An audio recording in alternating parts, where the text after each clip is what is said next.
ये जादुई शक्तियों वाला एक अनोखा पत्थर था जो सिर्फ खांडक देश में पाया जाता था। अब उसने अपनी ही प्रजा के लोगों को जबरदस्ती एडर्नियम की खुदाई के काम पर लगा दिया।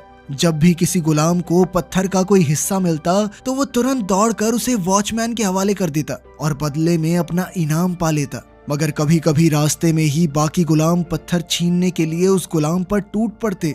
अब हम जाओ नाम के गुलाम को देखते हैं जिसका पत्थर सभी छीनने की कोशिश कर रहे थे। तभी हारू नाम का लड़का उसे बचाने आया और उसे सही सलामत एक फौजी के पास लेकर गया। मगर जब जाओ ने इसके बदले में इनाम मांगा तो अचानक उस फौजी ने जाओ के पेट में चाकू घोंपकर उसे पहाड़ी से नीचे फेंक दिया। इतना खतरनाक मंजर देखकर हारू की रूह कांप गई और उसके पिता उसे वहां से खींचकर दूर ले गए। हारू हमेशा से अपने लोगों को इस गुलामी की जिंदगी से आजादी दिलाना चाहता था, पर उसके पिता टेथ एडम ने उसे हीरो ना बनने की सलाह दी, क्योंकि उसकी तरह बगावत करने वाले सभी लोग कब्रिस्तानों में दफन पड़े थे।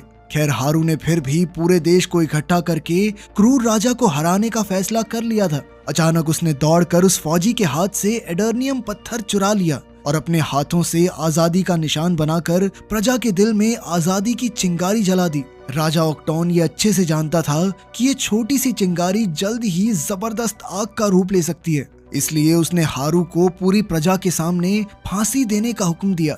अपने अंतिम समय में भी हारू आजादी का नारा लगाता रहा, मगर जैसे ही उसका सर धड़ से अलग होने वाला था तो अचानक एक चमत्कार हुआ। असल में धरती के जादुई रक्षकों ने उसे धरती पर शांति लाने के लिए चुना था, इसलिए उन्होंने हारू को प्राचीन देवताओं की शक्तियां देकर उसे बेहद ताकतवर बना दिया। मगर तब तक ऑक्टोन सबैक ताज बना चुका था। इधर जब हारू शक्तियां हासिल करके ऑक्टोन के महल में उसे ललकारने पहुंचा तो ऑक्टोन ने अपने ताज की वैश्य शक्तियों को उजागर कर दिया। इसके बाद उन दोनों में घमासान युद्ध हुआ जिसमें पूरा महल तबाह हो गया। खैर, अंत में जीत हारू की हुई, लेकिन ऑक्टोन ने सबैक ताज को छुपा दिया ताकि ये किसी इंसान के हाथ न लगे। उस दिन के बाद किसी ने हारू को दोबारा नहीं देखा, मगर एक प्राचीन कथा के मुताबिक जब खांडक के लोग त्राही त्राही कर रहे होंगे तो वो लौटेगा और लोगों को एक बार